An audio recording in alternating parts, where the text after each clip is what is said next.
can't buy. It resides between my eyes. Walked through the fire, came out better on the other side. See, life's like a beach if you find the sand. And right now, I feel like 100 grand. You are listening to Inspired Insider with your host, Dr. Jeremy Wise.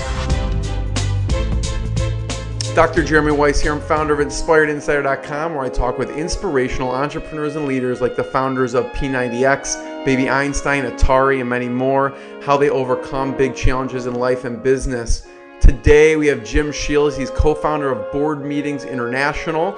It's a company that specializes in retreats for entrepreneurs and their children that focus on deepening the relationship between parent and child through experiences, as you can see through the surfboard in the back, some of the experiences. In his 20s, Jim partnered with best friend Brian Scrone, and they've been best friends since 3 years old, which is crazy.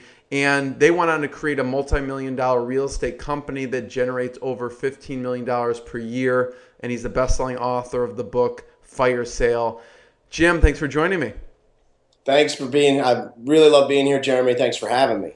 You know, a big breakthrough for me was the dreaming room is huge, something that we learned and has totally changed my life, where kids share what they're really passionate about, and they have to get up and give a talk to the whole group. It's very supportive. Talk about the dream room. Yeah. Well, the dream room is something that we learned years ago, Brian and I, from a guy named Michael Gerber from the E-Myth. Sure. And we had attended his dreaming room, and at this dreaming room, almost 15 years ago, that's where we came up with the board meeting strategy and the retreats. We talked about them, and then it took another 5 years to actually, or even more, to start doing them. And the dream room is this. See, Walt Disney, the story is that Walt Disney used to use dreaming rooms to create Disney World. He would put himself in a room with blank canvases and say, I don't want to talk about unions or money problems or this or we can't and lack of technology. We're not going to do that. We're going to create something totally different that we're passionate about. Without limits. And it's a very interesting space because I don't ever remember being put in that space when I was in school. I don't remember my parents, even as good as they did introduce me to Napoleon Hill, putting me in this space. So when we sit in this room, Jeremy, okay, so the age range this time was 9 to 23. Yeah, big range, yeah. Oh, big range. I spoke for about 10 minutes, had them close their eyes for about 2 minutes. And next thing, our retreat director and my business partner's wife comes down and goes, are you guys almost done? We're in the downstairs mastermind room. I said, no, we got to keep going. They worked diligently for over an hour on these blank canvases. I mean, a 9-year-old. And I would just ask them questions that got them thinking. Yeah, what do you ask them? Yeah. I just say, what are you passionate about? Not your parents, not your best friends, not what people are going to think is cool because cool fades. What are some talents you don't even like to talk about? What are things that you're afraid to write down because you don't think you deserve them? Right. What would you like to see for yourself in 20 years? Right. And it's a blank canvas. You write the rules. You can write it in pictures. You can write it in words, whatever you want to do. And what I do is I start by showing mine from 15 years ago. And mine in 15 years. Do you have one around here? Oh, I do. Oh. I do. Here it is. Yeah, I've already put it in my drawer. So I say, I said, I'm going to prove to you that this works. I said, look, these are my scribble words, ADD, out the wazoo. That's amazing. And you're like a beautiful mind. Yeah, you can't, exactly. Not as crazy, but close. So basically what this site says, I'm going to build a real estate investment company. We had just started investing in our real estate and build up a whole bunch of rentals. And then I'm going to start doing something called board meetings, where it's parent-child retreats. You even knew that then. Yeah. It all came out by setting the space in the streaming room. And I said, we're going to have some surf. We're going to do fun lessons. We're going to teach mindset, money, and people skills. We're going to deepen the relationship while having fun, little activity, like all these things I wrote out. And I'm showing the kids. I'm like, where are you right now? You're sitting in front of me. We've never known each other. And if I hadn't wrote this out, we wouldn't know each other. Right. So I think it really inspires them, where it's the authenticity, where I've still held on to mine. It sets the stage, Sets the stage. And then they go deep, and then they share. And one of the biggest rewards for me, Jeremy, is at these retreats, so many entrepreneurs. And again, we're not a troubled teen camp. You know what I mean? Most of our people, in all fairness, have a good relationship or a pretty good relationship. They just want to make better. Right. But even these good parents and entrepreneurial parents, they're busy, and sometimes the kids haven't felt comfortable to open up, even if they have a good relationship. Yeah. When they share that dreaming board, the parents, some of them go, I had no idea they were passionate about that. I had no idea that they wanted their life to look like in 20 years. And again, what do we all want? We want to support each other's passions and dreams. And I'm saying, here is the key. They've just shared what they want to do in a very focused environment. So to see the kids and parents talking about that, the other kids cheering and giving suggestions, it's a very magic moment. And it might seem a little woo-woo or overly holistic to some people, but hey. I don't think it seems that holistic at all. I mean, it's almost like a child creative way of getting their passion out and almost goal setting. I hate to use goal setting as it seems too structured for that type of thing, but it's sort of in that direction. Yeah, and I think goal setting is important, but again, too many people set goals that aren't their own. Yeah. And this gets to, what are you passionate about? And I'm real clear on that. I said, I don't care what your parents want. I care what you want. And the parents know that I say this. And if they can start from that core of what they really want, or things that are within them that they don't even feel comfortable talking about, that they think they have a talent in, now we have them, they can set goals around their deepest core values and passions. And that's when they can really mean something. But yeah, it's not an overly structuring goal thing, but it's just a vision that they can start to work towards. So what's some of the things that have come out that surprised the parents that the kids wrote down? There was a boy who wanted to start a DJ business. He loved music, and he since has. That was a pretty cool one. There was a boy that I remember. He loved space travel. He absolutely loved space travel, and they had no clue that he wanted to do this. And since that, he's gone to the NASA camp and done this and all that. And he was afraid to talk about it. There was a couple of the older kids that wanted to get in certain types of philanthropy in their own businesses that they thought people would laugh at them for. And then they found core support, not only from a big thing is there were people that shared their endeavors not only with entrepreneurship or their more philanthropy service side. And what was cool in the group is we saw other parents step in and say, I got a connection with that. Because we're all entrepreneurs. Right. They're saying, I got a connection for that. So the fun uncle approach steps in, where this, other cool parent that's not my own has a connection. They've been able to set that up and they've connected in certain ways. There was one girl who wanted to do drawings for, I think it was DreamWorks or one of the groups, and Steve Sims said, "Oh, I watched his video, his testimonial with his son on your site, Yeah, he's hysterical. And he introduced this girl to someone he knew who he had done. Stevie does these crazy things, and he's hysterical to spend 3 days with him. So, I mean, they look at him, they're like, wow, look at this cool guy. And Steve was the fun uncle to a lot of the kids there. And that's when entrepreneur parents work together. What you say to your kids, Jeremy, might not be as well received as, the surfer with the curly bushy hair, pushing them onto a wave. I've kind of earned that. And same thing with you. Whoa, this cool doctor with his own show. What you say to my boys might be better received. And when we work together with that fun uncle or fun aunt approach, it really comes together. So I've seen that a lot at the retreats before. One thing that strikes me, it's really powerful, is the vulnerability. How do you get them to open up like that? Obviously, you're actually really good at that, just opening up and, being authentic is not really the right way to put it, but same thing with what you need these kids to open up to really see what they're passionate about. How do you foster that vulnerability and get them to open up? I think we've cheated again just with our structure. Where when every person there is one-on-one with one of their parents. They're in a pretty safe environment, and there's no distractions, and we've already had fun together. See, we don't just jump up and go right in. We do very little lectures. It's a lot of discussions and activities, but most of the mornings we're out having fun on the beach. And the old saying, once you get them laughing, you can tell them anything. So we're sharing our love of the ocean. 90% of the kids might try to surf, and we get them up on their first wave. So there's a fun trust with us. And then anything we teach, Jeremy, again, less is more. We teach very few lessons, but we go deep into them. And my business partner and I personally show how it changed our life. So the first day with I think one of the most touching things we do is called a connection sheet between the parent and the kids. It's 3 questions, total game changer of the relationship. I showed them how I had done that with my dad years ago. And doing that sheet was one of the things that allowed my father to let me give him a kidney, because he was stubborn old Irishman. He said, I'm not taking a kidney from you, absolutely not. And that connection sheet, honestly, Jeremy, said, look at what I value in my life. If you don't let me do this, you're not letting me live on purpose. So I was almost able to use it in a good way to do something very special. And I think when you put it in there and I challenge them, we're good at challenging, to say, look, you can go light on this, or you can go deep. It's up to you. But here's what happened when I went deep. And they step up. I hear all these things about teens being selfish and obnoxious, and sure they can be, but you get them in the right environment, man, can they shine. So I think the environment and the fact that we step first and we personally show them, hey, we're not just making you do this to do this. We've done it. Here's what it did for us. Mm-hmm. You know, and we haven't talked that much about the real estate business at all. What are a few of the big lessons and milestones from the real estate business?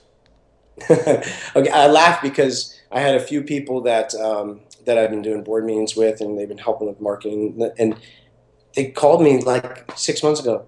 Wait a minute, what do you do? A bunch of real estate investments? And even though it made our bones, I don't talk about it because I respect it. I really appreciate it. It's not my main passion, but it is my financial resource, really. The board meetings feeds me some, but this is what feeds me. So that's why I was laughing when you said that. Yeah. Some people go, I didn't know you did real estate investments, but we actually do a large volume. Yeah.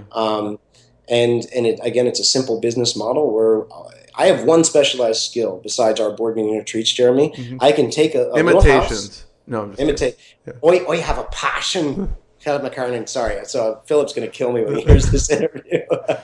I have one specialized skill. I know how to take a house, fix it up, and either sell it or rent it. That's it. That's how I built all my wealth. Yeah. That one specialized skill. And I think therein is the lesson. Keep it simple. Go deep into something. I see so many people at these different events trying to go on the surface and just take a little nibble out of this strategy or that. Right. We've gone really deep, and being able to go deep in it has been able to produce volume. And people say, well, why aren't you doing apartment buildings? Why aren't you doing mobile home parks? And I say, look, after doing 1,000 houses, we're just starting to get good at these. Why am I going to switch now and become the new kid on the block? Yeah. So I think being able to go deep into something that's not sexy, people are nowadays with all these exciting businesses. Geez, you buy rental property? Yeah, it's just not. It's not that fun. So I think but I like the tangibility of real estate. I grew up near Wall Street. The stocks didn't make any sense to me, but the tangibility of leveraging real estate and sweat equity made sense to me. Mm-hmm. So I went with something that I thought I would enjoy and be good at. And sure enough,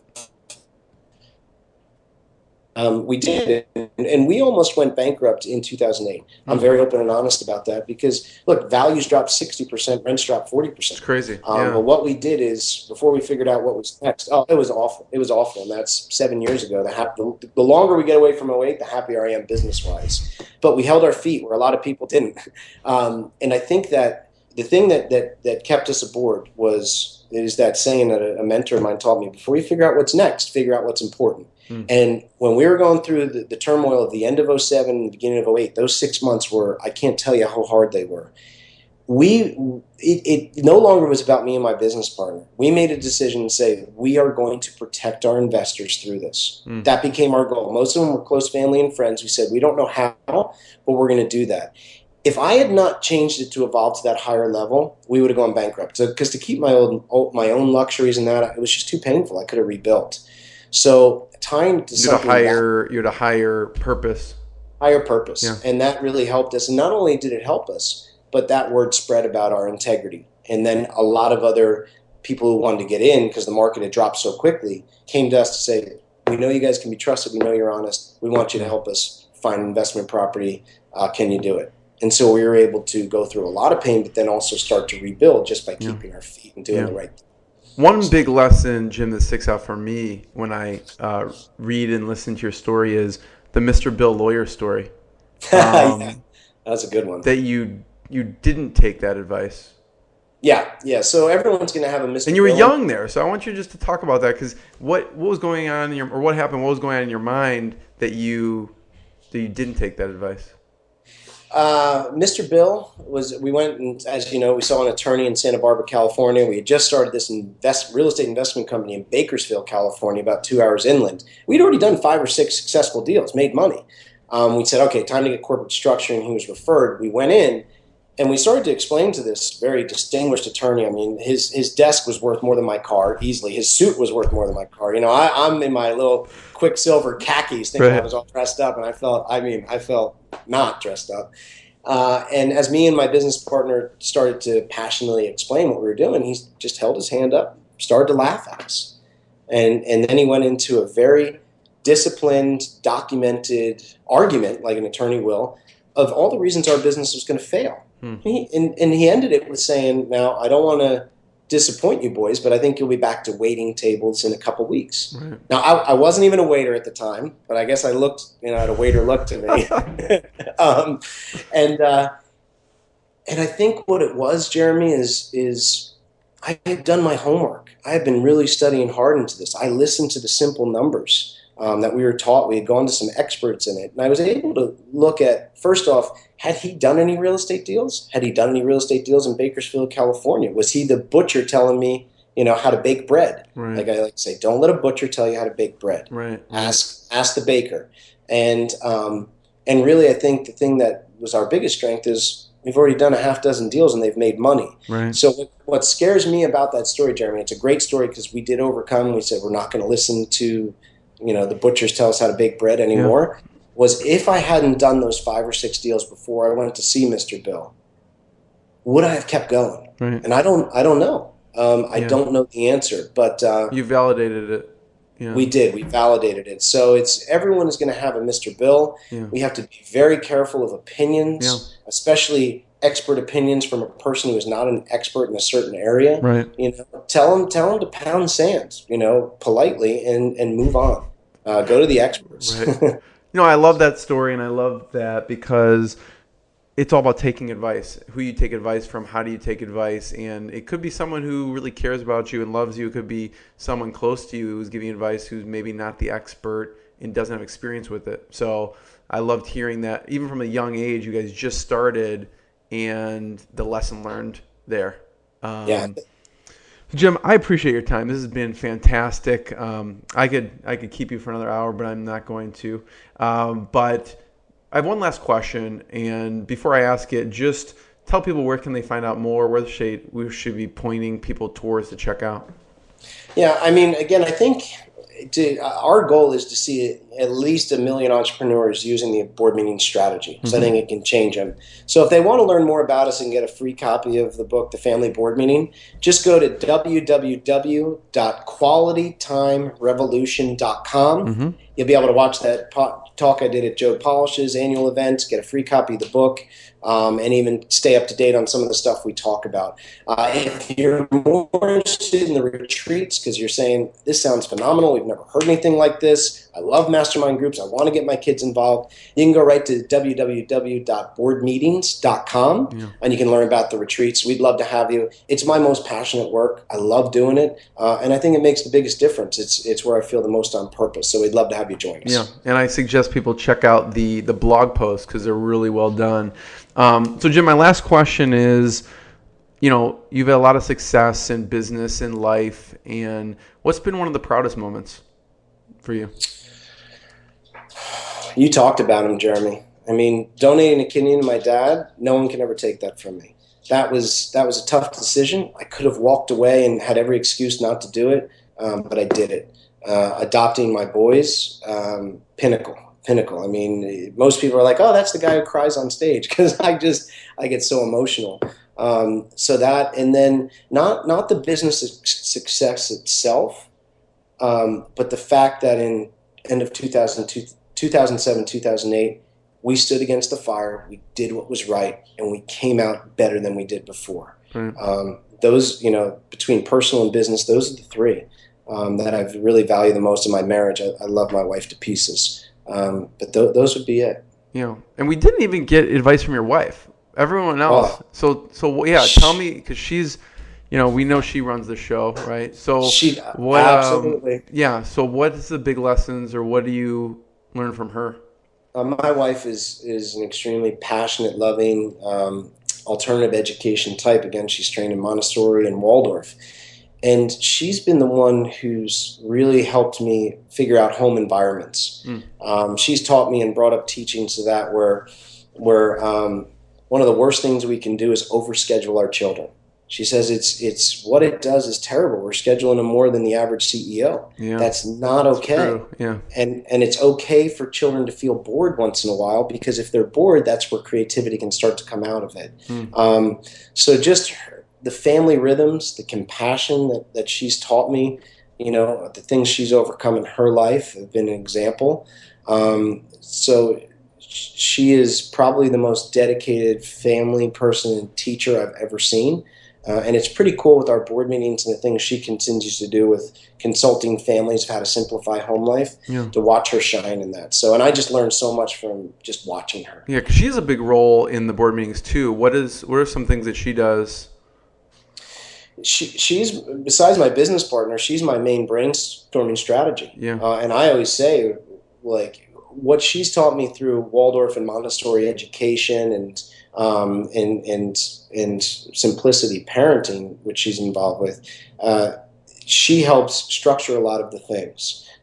She helped set up a lot of the formats. When I write something like Second Place Myth of Adoption, she's one of my editors, and I try to do the same for her. Yeah. So she's more of a mastermind partner, and she's been handling certain logistics from the retreat, which she's stepping out of to focus on our family and other things. Yeah.